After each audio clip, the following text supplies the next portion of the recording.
right, guys, welcome back to our study in the Gospel of John. Now, the last time we were here, we were in chapter 17, and we were dealing with the high priestly prayer of Jesus.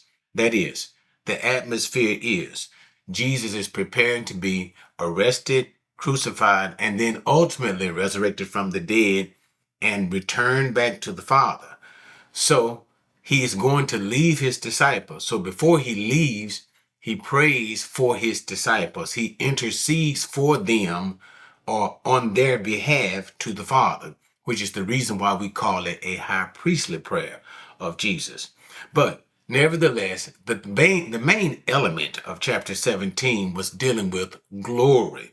That is, the glory of the Father in the obedience of the Son and voluntarily sacrificing his life, the glory of the Son in that Jesus sought to return back to his original position of glory in heaven with the Father, and ultimately the glory of the believer as Jesus prays for the believer to one day to be with him so that they themselves may behold his glory.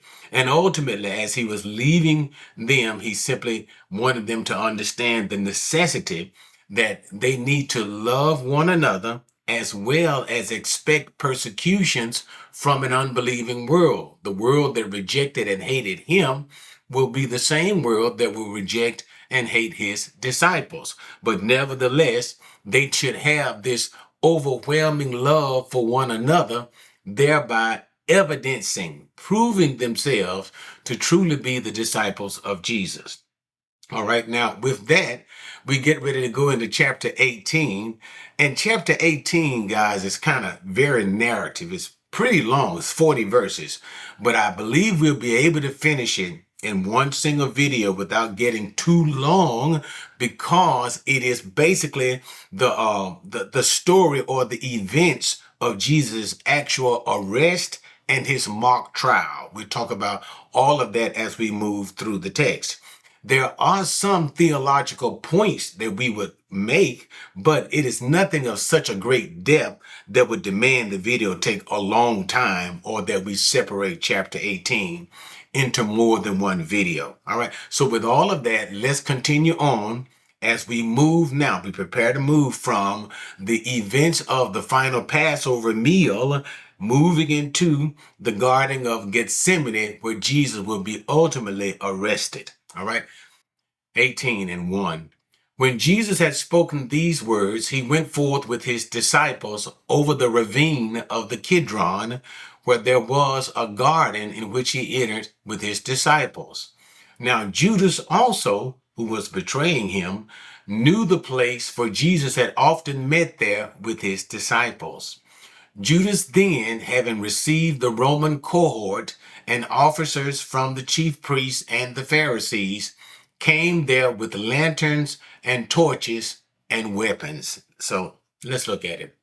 So now we are preparing for the arrest of Jesus as he moves from the other side of the Kidron. The Kidron Valley basically is that which was on the south, I think it was the southwestern side of Jerusalem, that separated the Mount of Olives. But anyway, so he's moving into this particular place. This was a ravine and I don't want to get into all of the details, but during the wintertime, this was basically what was called a wadi, which is during the wintertime. The wintertime is the rainy season for Israel, and it will rapidly fill up with water, okay? But we're not particularly at this time right now. But anyway, so this is the area where Jesus was entering into, which we understand to be the Garden of Gethsemane, and also what Jesus often met there with his disciples. And this is how Judas knew where Jesus would be. Judas knew the exact location of Jesus. So when Judas went to, remember, it all started at the Passover meal, when Jesus gave Judas the bread and said to him, "What you have to do it quickly, do it now." All right. And that set in motion the time when Jesus would be soon arrested, which is this time. All right. So Judas was aware, after leaving the meal and going and get the soldiers from, there would be a Roman cohort of soldiers. It's about a band of about 600 soldiers, usually. Now, whether it was 600 soldiers present that time or not, It's not clear, but nevertheless, it was a large group of men, soldiers from the Roman cohort, as well as soldiers from the Levitical priests, from the not so much Levitical priests, but from the priesthood, that is, from the Sanhedrin. All right. So Judas came with these bands of men to arrest Jesus. Now, John does not get into a lot of the details involved in this, and John gives a certain picture of Jesus. We're going to talk about that picture as well. All right. But John is not concerned about giving all of the details, like Judas betraying Jesus with a kiss and things of that nature. But nevertheless, John is giving a whole picture of the arrest of Jesus, trying to portray Jesus or portraying Jesus in a certain light. We'll talk about all of that as we move through the text, and I'll tell you why I said all of that. But nevertheless, so Judas knew where he was, and so Judas took this band of men out to literally arrest Jesus, and they came there with all types of lanterns, torches, and weapons. So what you have to see is, so turn on the theater of your mind.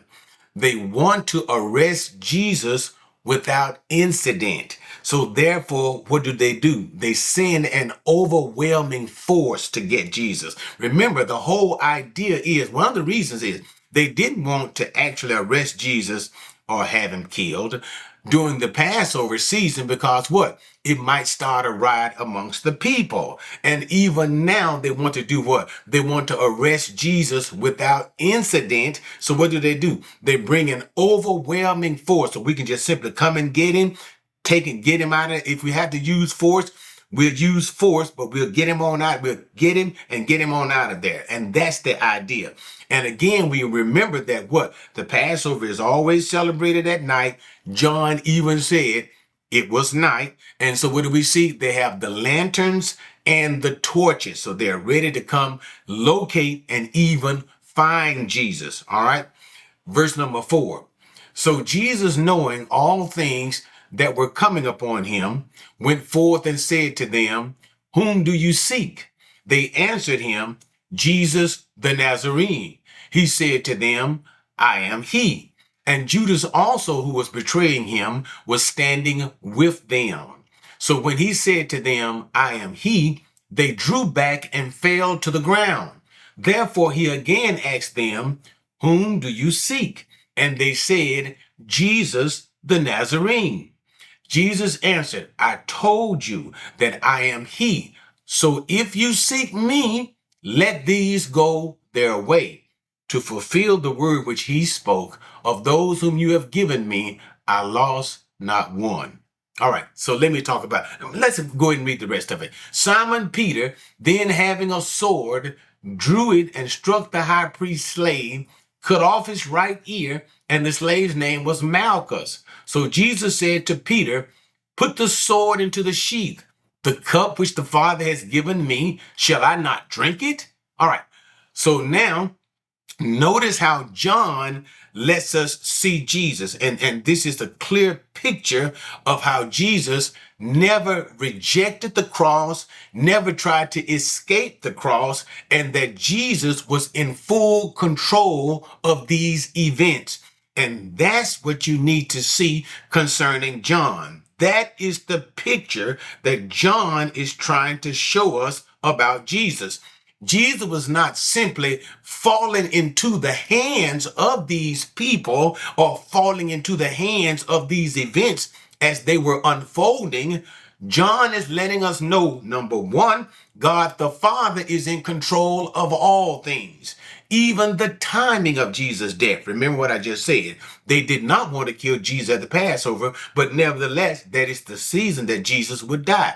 Why? Again, if you've been following me in the Gospel of John, that was the will of the Father for Jesus to die in this manner, to be crucified, to be hung on a tree, and to die at this particular time. So all of this shows the sovereign will of God, as well as Jesus being in full control. And that's what we're about to see here. Notice the full control being evidenced in that he knew everything. That's verse number 4. Knowing all things that were coming upon him. Jesus was not surprised. He was not taken aloof and said, oh my goodness, I had no idea that the truth would be coming upon me. He knew everything that was about to happen, including the things that he would suffer, and he never denied, he never ran away from the cross. And again, let me bring your attention to what I said earlier. John is not trying to tell us all of the events that took place in the garden. Note how John did not include the prayer of Jesus, the 3 hours of prayer of Jesus. John did not include that whatsoever. He is giving a portrait that he wants us to see concerning Jesus. So number one, Jesus is in full control. He has knowledge of all things. Number two, now imagine this great band of soldiers coming out with swords and lanterns and things of that nature. That would be a frightening scenario within itself, to come out at night with all of these people. And remember, notice what it said. Judas was standing with them. I like the way the Bible said that. But that would be a frightening event within and of itself. Notice what Jesus did. Jesus walked towards them. Jesus faced them and asked them, whom are you seeking? In other words, we would just simply say, who are you looking for? And they responded, Jesus the Nazarene. This is what they identified. We're looking for Jesus of Nazareth. And when they said that, notice again, Jesus did not bow down. He did not kowtow to them. He did not speak in a fearful manner whatsoever. What did Jesus say? I am he. Now in the Greek, this is another one of those ego eimi. Is this a theological ego eimi? And if you've been following me, the ego eimi comes from what? Again, Exodus 3 and 14, Isaiah chapters 40 through 45, the self-identification of God. I am the one true God. I don't think that this is a strong ego eimi, but I do believe that this is an inferred ego eimi. That is Jesus' self-identification as God. But clearly, Jesus is simply identifying himself as the one whom they are seeking, the one that they are looking for. I'm the one you're looking for, all right? But nevertheless, we have something very unique that is only found in the Gospel of John. Again, it goes to show you the portrait that John is trying to give concerning Jesus. One who is in full control of the events. What happens when Jesus says to them, I am the one that you are seeking? Notice in hearing these words, they were knocked, they fell to the ground. This is clearly a provocative demonstration of power of Jesus. Now, let me just slow it down here. That it was always known throughout Scripture that Jesus had power. But the only time you see the power of Jesus being demonstrated is in the power to do good. When Jesus healed, he raised from the dead, and he did all of those types of signs and opening the eyes of the blind and feeding the 5,000, feeding the 4,000. Jesus used his power to do good. But it was always known that Jesus had power, but never in the Scripture. This is the only place in the Scripture when Jesus used his power in an offensive way. The reason that it is clear, and the Scripture tells us really why Jesus used his power in an offensive way. Notice what happened when Jesus identified himself. Jesus, he, by the power of his word, knocked them to the ground. Why? To let them know you can only do what I allow you to do. I am allowing you to arrest. See, that's the point. Okay, I'm not going to get excited, but that's the portrait that John is trying to give us. You soldiers are not in control. You Judas are not in control. Even you Satan, you are not in control. Even in my arrest, even when they crucify me, even at the point and time of my death, I, the Lord Jesus, am in full control of all of these events. You can do nothing unless I permit it. What did Jesus even say about his own life? No man takes my life from me. I lay it down of my own will. I have power to lay my life down. I have power and authority to take it up again. Jesus was always in full control, even at the moment of his arrest. Okay, so I'm going to calm down because I got excited and I didn't intend to. But this offensive move of Jesus and knocking them to the ground was done to let them see, you can only arrest me if I allow it. And most importantly, for the context here, he says, whom do you seek? And what did they reply once again? It's Jesus. You can imagine them getting up off the ground. Jesus, we're looking for Jesus. And all of the swords and stuff like that they had, they found out it would do no good whatsoever. But again, they answered and said, what? We're looking for Jesus of Nazareth. And that's when Jesus said, so notice how it works in perfectly. If you are seeking me, then I am saying to you, don't bother these 11 disciples of mine. Let them go. So what do you understand? Jesus knocked them down. He knocked them off their feet so that they would not bother the disciples, to let them know this is a warning. It's a shot across the bow. Do not even dream, even if you thought you were going to take the whole band of us, bringing out all of these soldiers, and you're going to arrest me and my disciples. Wrong. You will arrest me, and you'll only arrest me because I'm going to allow you to arrest. But my disciples, don't put your hands on them. And notice what the scripture says. And this he did. This was done. Why? So that the word of Jesus, remember John chapter 17, those that you have given to me, none of them were lost except whom? The son of perdition, that is Judas, so that the scriptures might be fulfilled. So Jesus fulfilled his own words in knocking them off their feet. Why? To protect his disciples. Why? Because it is written that none of his disciples would be hurt when they come out to get the Messiah. And this is what was going on. But then again, still the scene is it's a high scene. It's hot. And you can imagine everybody, namely Peter here, being filled with adrenaline at the sight of all of those soldiers with the swords, and then Jesus knocking them off the feet, and Peter gets ready for battle. And this is the moment of Peter's adrenaline rush when he's ready for battle, because we're going to find out once the adrenaline wears off, Peter will change. But nevertheless, this is a moment of high adrenaline. So what does Peter do? Peter takes his sword, and you can tell that Peter was a fisherman. Why? Peter didn't even strike well. Clearly, Peter was aiming at the man's head and he was going to, Peter was a bad boy right there. But he missed it and chopped off the man's ear. That man was a servant of the high priest by the name of Malchus. And we understand later on through other parts of the gospel what happened.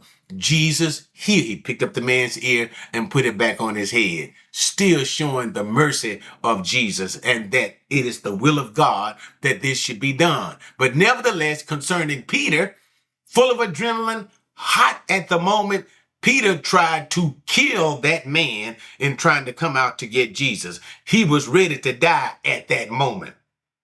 But nevertheless, Jesus rebuked Peter and simply said what? Again, a demonstration of Jesus' total control of the events,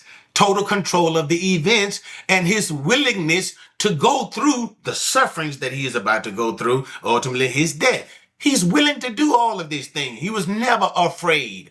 What does he say in his rebuke to Peter? Shall I not drink the cup that my Father has given me to drink?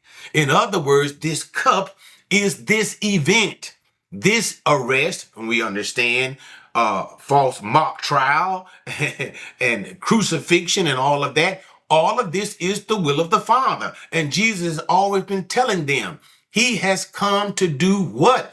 The complete and total will of the Father, even if that means he must suffer and die, to the which Jesus always knew. That was his purpose in coming into the world in the first place, to provide salvation by offering his life for sins. But nevertheless, in this rebuke of Peter, what do we have? Jesus, the picture again of John portraying Jesus in total control of the events. All right.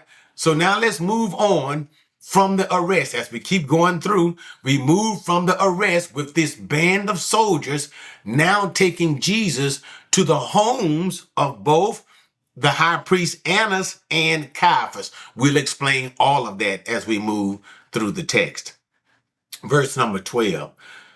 So the Roman cohort and the commander and the officers of the Jews arrested Jesus and bound him and led him to Annas first, for he was father-in-law of Caiaphas, who was high priest that year.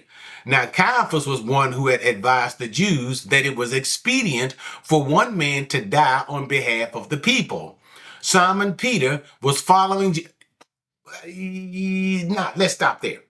So now we get to the arrest. As they have arrested Jesus, you got the band of men that arrested Jesus. The first place they lead Jesus, that I think John's gospel is the only one that tells us about Jesus being led to the house of Annas first. And this was done in a sense of, I want to use the word favor to Annas, because Annas was not the high priest. His son-in-law Caiaphas was the high priest. But nevertheless, Annas was greatly respected by the people of the Jews during this time. So in doing Annas, per se, showing respect to Annas, they brought Jesus to Annas' house, and there we have some sort of a mock trial that Jesus had before Annas. Now, this was not the official trial that Jesus has before the Sanhedrin. As a matter of fact, John omits the official trial of Jesus before the Sanhedrin. Because remember, once Jesus goes to the household of Caiaphas, he goes first to Annas' house, where we are here. Then from Annas' house, he goes to Caiaphas' place before the high priest, where we have a gathering, a late night gathering of the Sanhedrin, where ultimately Jesus would be found guilty of blasphemy and sentenced to death. All right. But John leaves out all of this, and he just simply concentrates on the household of Annas that Jesus is brought to, and then later on the household of Caiaphas, to the which John doesn't really speak about at all. But anyway, so it says he's led to the household of Annas. Again, one who is very respected of the Jewish people, and this is the reason why he was led to Annas' house. And it was Annas who was the father-in-law of Caiaphas, and then he begins to identify for us once again who Caiaphas was. And it was this Caiaphas who was high priest at this time. He was the high priest, Caiaphas, the one who said, well, I think it was in John chapter 11, that it was expedient that Jesus should die on behalf of the Jewish people. And it said, remember, it's talked about Caiaphas prophesying during that time. If you don't remember, go back and look at the video that we did in John chapter 11. I believe that's where it's found, where Caiaphas spoke. He prophesied. John took this as a prophecy of how Jesus would be sacrificed for the Jewish people. But what Caiaphas was actually doing was, he was simply saying, if someone should die, let it not be the Jewish people who should suffer and die, but let Jesus alone suffer and die. So Caiaphas meant it from a political perspective. John took this as a prophetic theological perspective. That is how Isaiah 53, 1, he was wounded for our transgression, the Jewish people. He was bruised for our iniquities, the Jewish people's iniquities. And we know that this pertains to all as a whole, but in particular, the Jewish people. But nevertheless, then this is where it identifies this Caiaphas that makes the statement. All right. Now let's do 15. Simon Peter was following Jesus, and so was another disciple. Now that disciple was known to the high priest and entered with Jesus into the court of the high priest. But Peter was standing at the door outside. So the other disciple, who was known to the high priest, went out and spoke to the doorkeeper and brought Peter in. Then the slave girl who kept the door said to Peter, You are not also one of his man's disciple, are you? And he said, I am not. Okay, so let's just stop there at the first denial. So now what happens? Now we're at the high priest's home. And as we get into the high priest's home, it's believed that it was probably John, the disciple John, who was known by the high priest.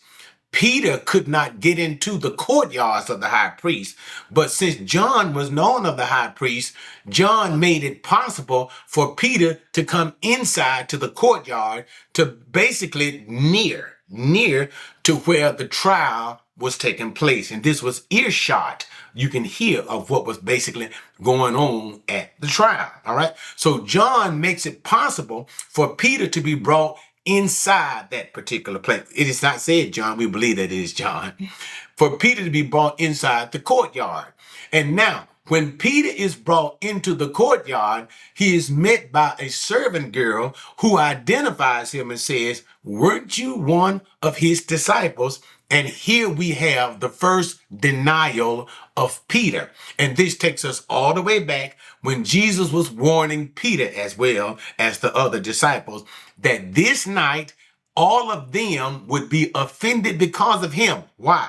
Because it is written, I will smite the shepherd and the sheep will scatter. And we remember the statement of bravado that Peter gave to Jesus. Though all men may deny you, I will never deny you. I'm ready to go with you even to the death. And that's the idea of what Peter was trying to say. Excuse me, guys.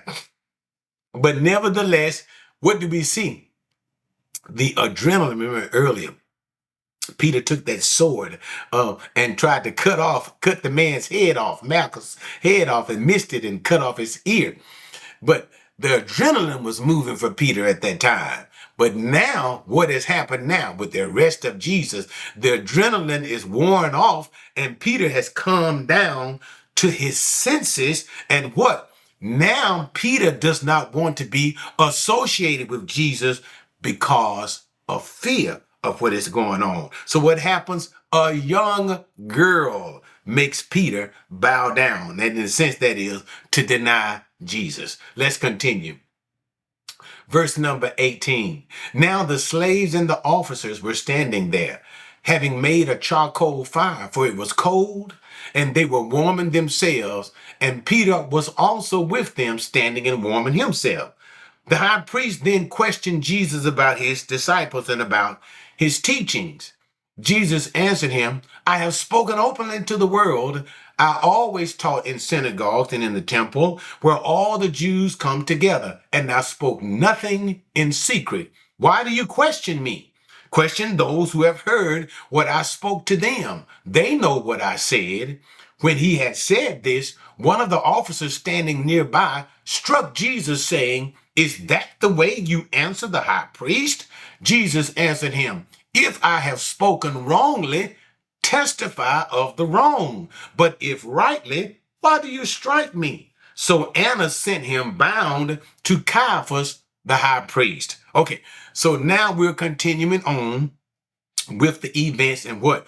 Peter is now in the courtyard of the high priest, that is Annas, because we see it being interchangeably.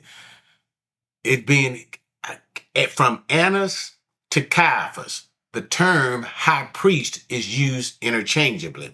Annas was previously the high priest, but not right now. Caiaphas is, even though Annas is given the respect of the term high priest, okay? That reference. But anyway, so Peter's standing there by the fire.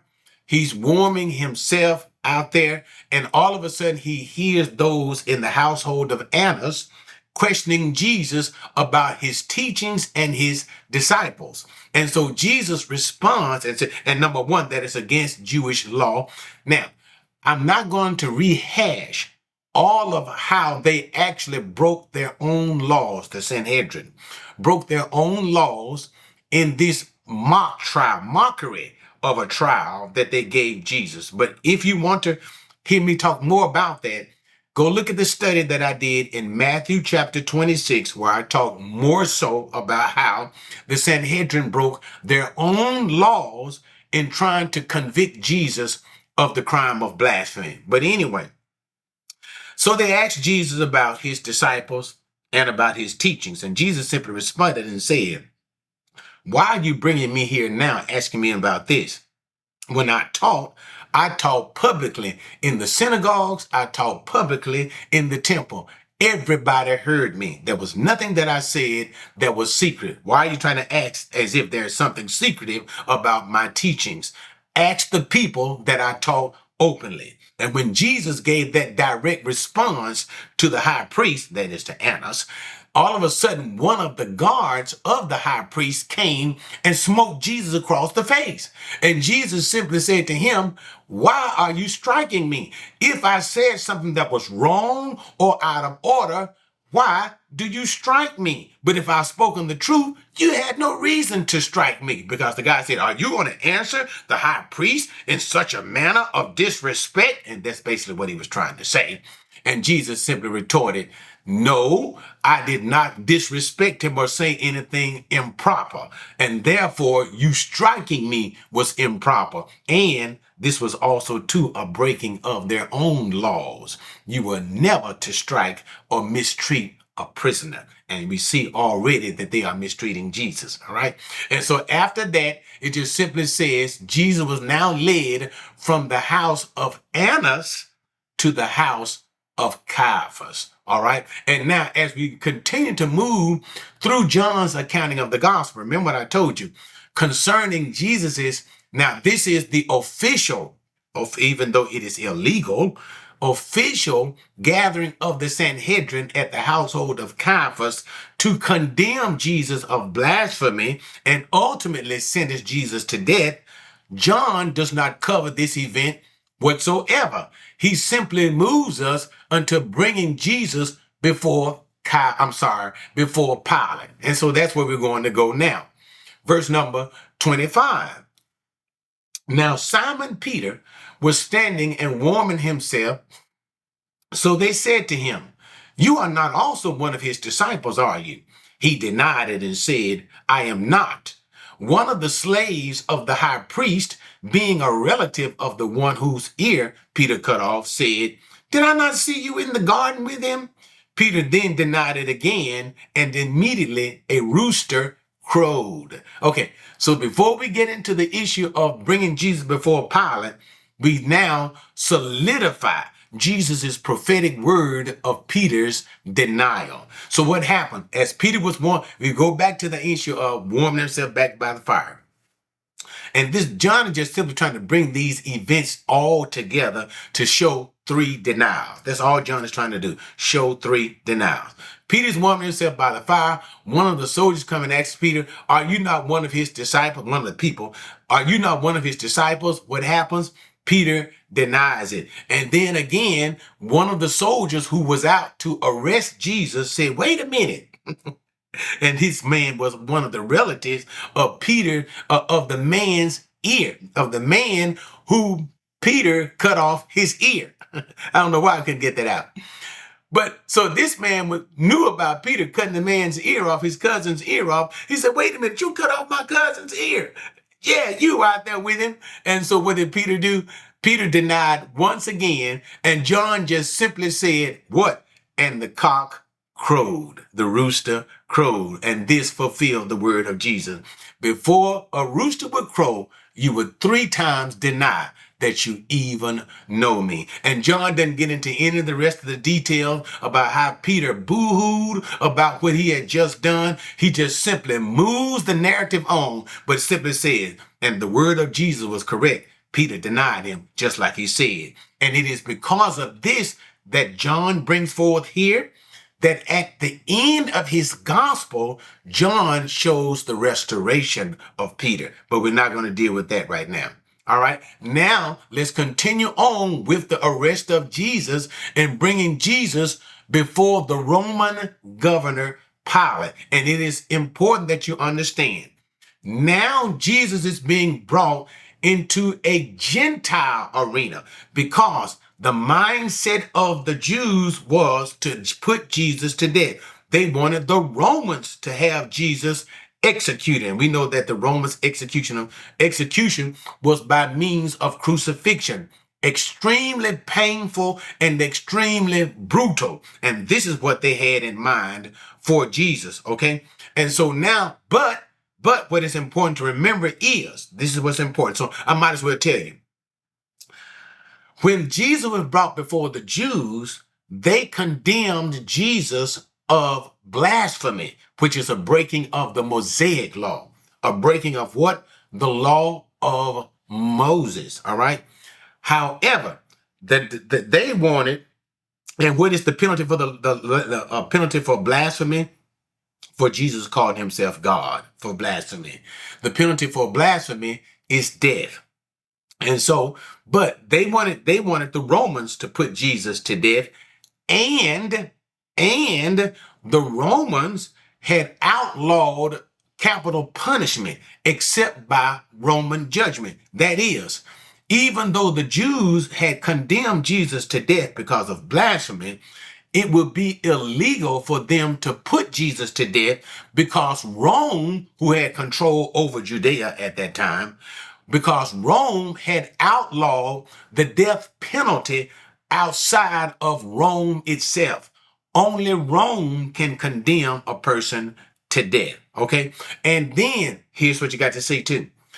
The Romans, if the Romans are going to condemn Jesus to death, Jesus has to break Roman law. And this is the hurdle that they had to overcome. That is, the Jewish priests, the Sadducees, and the Pharisees had to overcome that hurdle because Rome was saying what?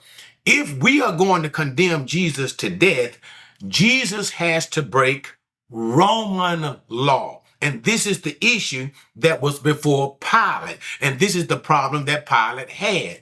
Jesus did not break any Roman law. Jesus was breaking the laws for the Jews. And that's why Pilate would say to them in another gospel, you go judge your own self. I'm not going to be a judge over such matters. I'm going to judge Roman law and Roman law alone. All right. With that idea, now let's move into Jesus going before Pilate. Verse 28. Then they led Jesus from Caiaphas. Remember, they skipped the whole thing about Caiaphas and the Sanhedrin. From Caiaphas into the praetorium. And it was early, and they themselves did not enter into the praetorium so that they would not be defiled, but might eat the Passover. Therefore Pilate went out to them and said, what accusation do you bring against this man? They answered and said to him, if this man were not an evildoer, we would not have delivered him to you. So Pilate said to them, take him yourselves and judge him according to your law. The Jews said to him, we are not permitted to put anyone to death. See, to fulfill the word of Jesus, which he spoke, signifying by what kind of death he was about to die. Now, let's look at this. We got to break this down a little bit, but I've already explained much of it anyway, okay? But let's look at it anyway.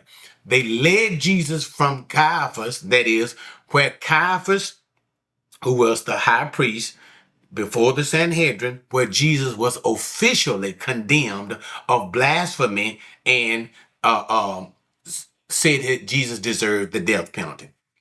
All of that was skipped. But from Caiaphas to the praetorium to Pilate. Now, the praetorium was the residence of the governor, of the Roman governor in Judea at the time. What you have to understand is this. This was the season of the Passover.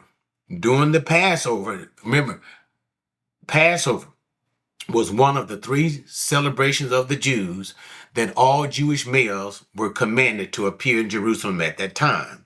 So there would be a lot of people in Jerusalem during the time of the Passover. And remember, the whole idea of the Passover is from Exodus chapter 12, deliverance from Egypt. So, lest the Jewish people get these nationalistic feelings and want deliverance from Rome, what the Roman governor would do, he would come to his house, his palace in Judea at the time, so that he would be near at hand just in case any revolt should take place. And so this is why we see Pilate being found here at this particular time. And also it is clear, according to the text, that they have already alerted Pilate that they have some sort of emergency case that Pilate needs to overhear. Why? Notice what it said. It was early, which was probably the fourth watch of the night.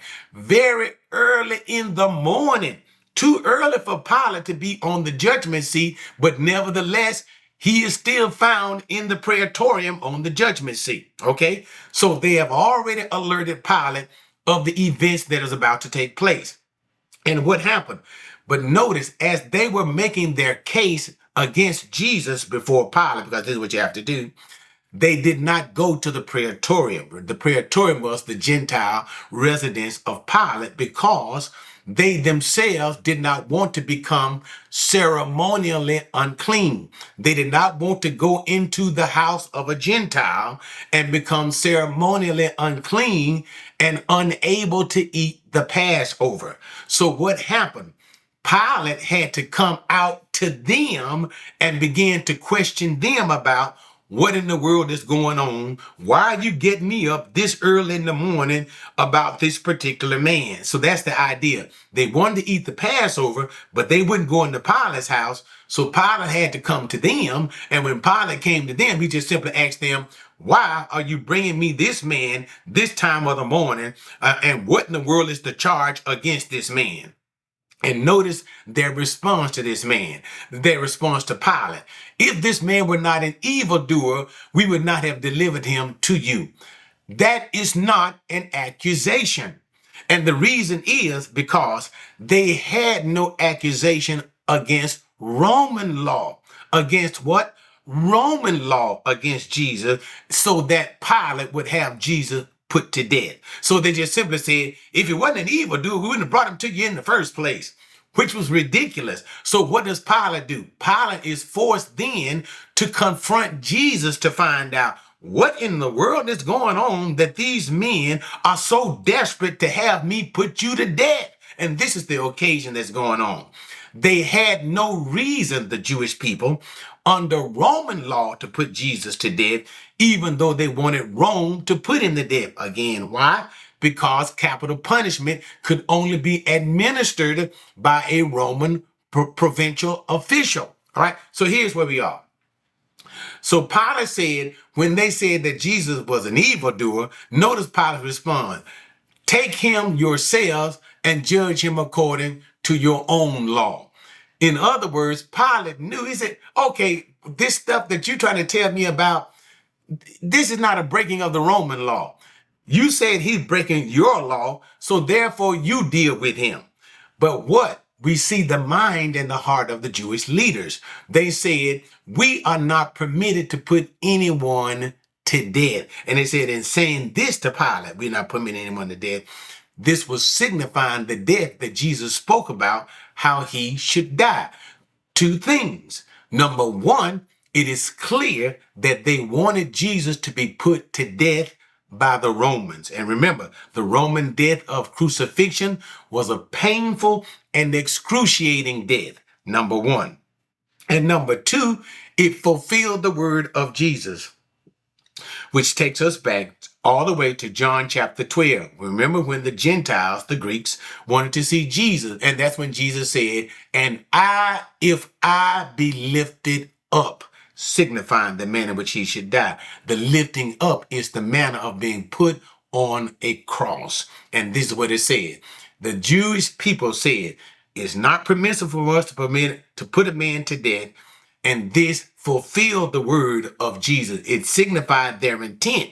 They wanted Jesus to be killed by the Romans by virtue of crucifixion. And in this, it will fulfill the words of Jesus himself, that he should die in this manner. Okay, now let's continue on with Pilate's questioning of Jesus. Therefore, verse number 33, Pilate entered again into the praetorium and summoned Jesus and said to him, are you the king of the Jews? Jesus answered, are you saying this on your own initiative, or did others tell you about me? Pilate answered, I'm not a Jew, am I? Your own nation and the chief priests delivered you to me. What have you done? Jesus answered, my kingdom is not of this world. If my kingdom were of this world, then my servants would be fighting so that I would be handed over to the Jews. But as it is, my kingdom is not of this realm. So therefore Pilate said to him, so you are a king. Jesus answered, you say correctly that I am a king. For this I have been born, and for this I have come into the world, to testify to the truth. Everyone who is of the truth hears my voice. Pilate said, what is the truth? Okay, now that's a lot of text, but it's not difficult. It's still the narrative case. So the picture's still going on in your mind. Pilate has just talked to the Jewish leaders, right? Going out, trying to find out why they're bringing Jesus, why they're trying to condemn Jesus, why they're trying to get Pilate to render a judgment of execution to Jesus. No good reason whatsoever. So Pilate returns back to his own praetorium, because remember, he had to go out to the Jews. They didn't want to get ceremonially unclean. He returns back to where, and he summons Jesus to come to him. And he simply says, all right, what in the world is going on? Why are these people trying to get you killed? Are you the king of the Jews? Okay, you have to understand what's going on there. You see, the only law of Roman law that could have Jesus convicted and put to death by Rome is for Jesus to make himself king. Remember, and this is what we see in the other gospels, we have no other king but Caesar. You cannot be king unless this authority has been given to you by Rome. And you cannot displace Caesar, the Roman Caesar, as king. So Rome has to authorize you, just like it authorized Herod to be king over the districts that he was over. Rome had to authorize you to be king, and you could never displace Caesar, who is the great king over all of these things. You could never displace him as king. So this would be a violation of Roman law. So what is Pilate trying to do? Pilate is searching Jesus to see if Jesus has violated Roman law. And if he has violated Roman law, he could then rightfully have Jesus put to death. So what happened? He brings Jesus, asks him, are you the king of the Jews? And Jesus simply responds to him, did this come to you of yourself, or did somebody tell you about this? So Jesus simply answers his question with a question. Did this come in? Was this your bright idea?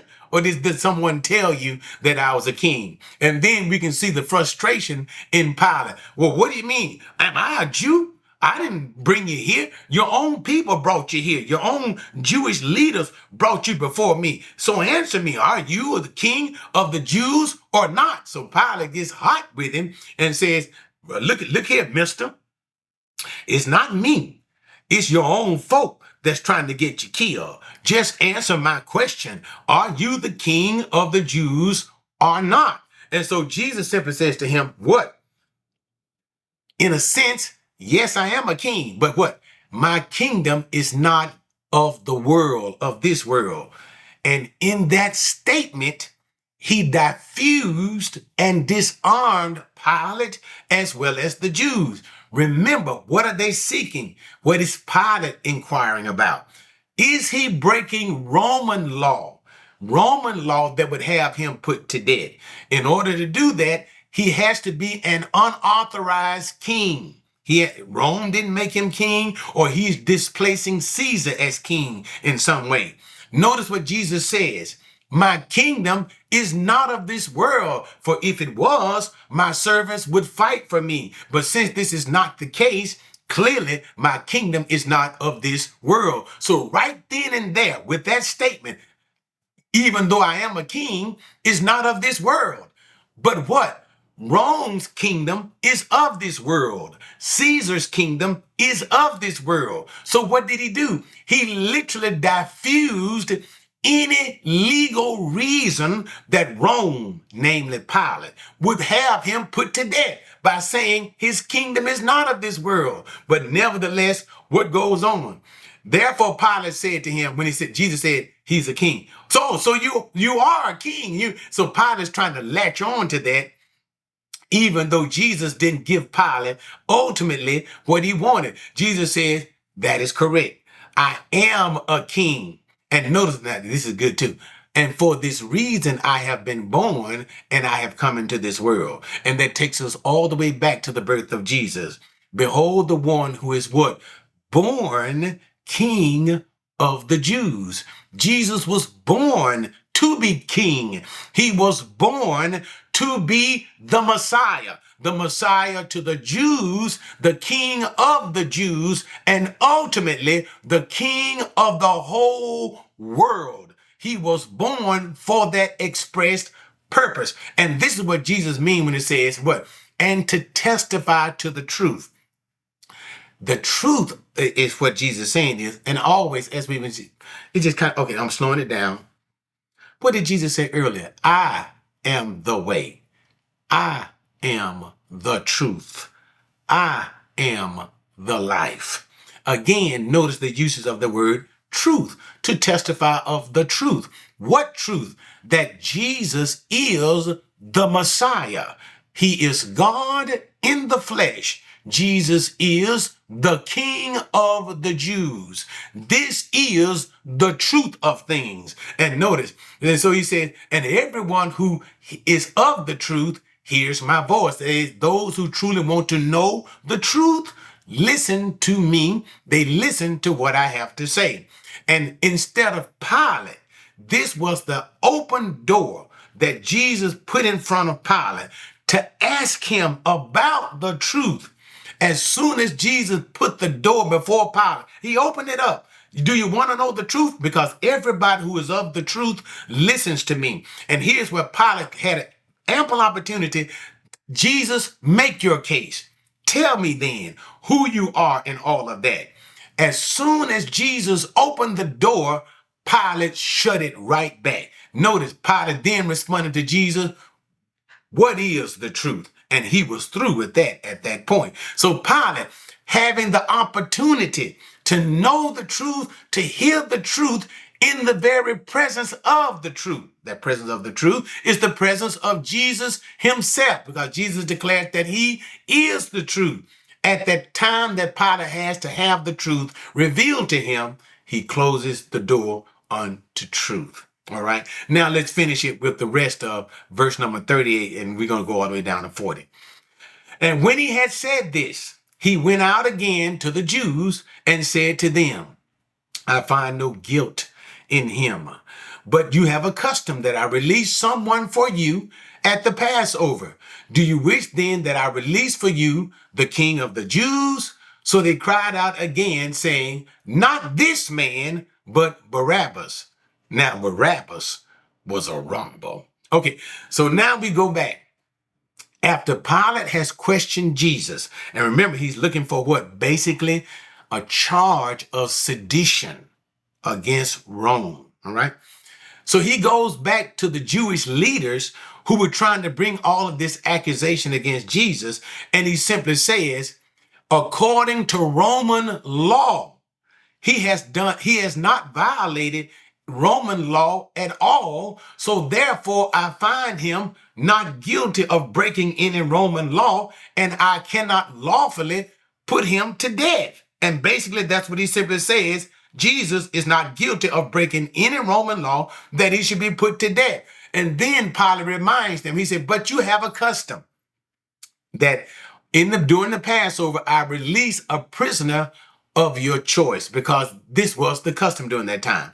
That during the Passover, Pilate would ask the Jewish people, of the prisoners that I have, which one did you want me to literally just simply release to you as a favor to the Jewish people? And no doubt, to keep them calm. So he said, okay, remember, we got this particular thing that goes on when I give one of the prisoners to you. Do you want me to give you Jesus, your king? And you can kind of see what he's trying to say. Okay, since I find no fault in Jesus, you can see Pilate working to kind of free Jesus here. Do you want me to deliver him, Jesus, the king, or what? And they said to Pilate, no, do not deliver Jesus, but give us Barabbas. In other words, our minds are made up. We want you to condemn Jesus to death and have him crucified. But if you're going to give us, according to custom, one to set free, okay, fine. Set Barabbas free. And then John sets forth in a very simple statement. Now, Barabbas was a robber. Barabbas was a thief, a murderer, guilty of sedition and robbery. They took the worst joker it was and demanded for Pilate to set him free. And they took an innocent man of purity and said, crucify him. And we see the stark contrast in all of this. And also we see the spiritual statement that God is making what? That Jesus, the one who is innocent, will suffer, and the one who is guilty will be set free.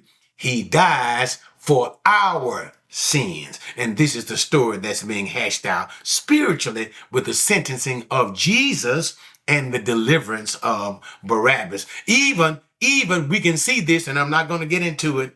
But for those of you who are familiar with the Old Testament issue concerning the scapegoat that will be done on the Day of Atonement. But Jesus is the one who should die, and Barabbas is going to be the scapegoat. He's going to be the one to be set free, ultimately picturing us.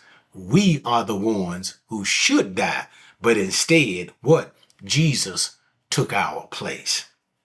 Okay, that was a little longer than I had anticipated, as most of the videos are, but thanks for joining me with all of that.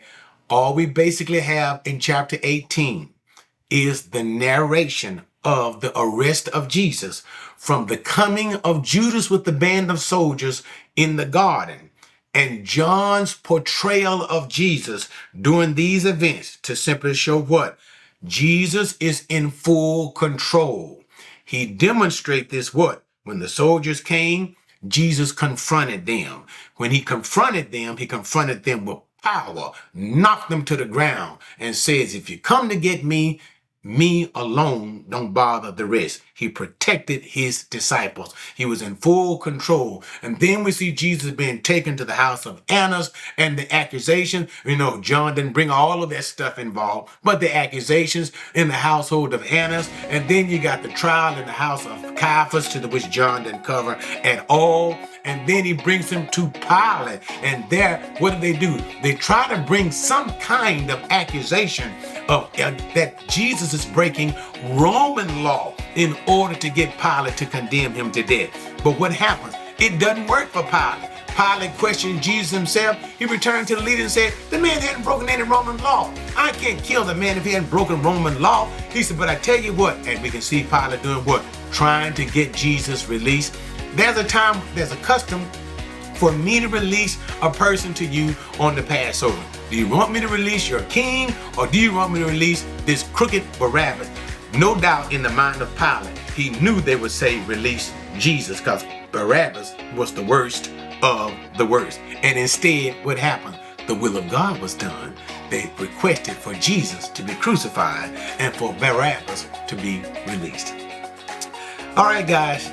Thanks for joining me with all of that. Join me next time as we get into chapter 19, as we see Pilate continuing trying to get Jesus released. I'm not going to talk about it right now, but he does continue to try to get Jesus released, ultimately to no avail, and Jesus will be ultimately condemned to death and crucified.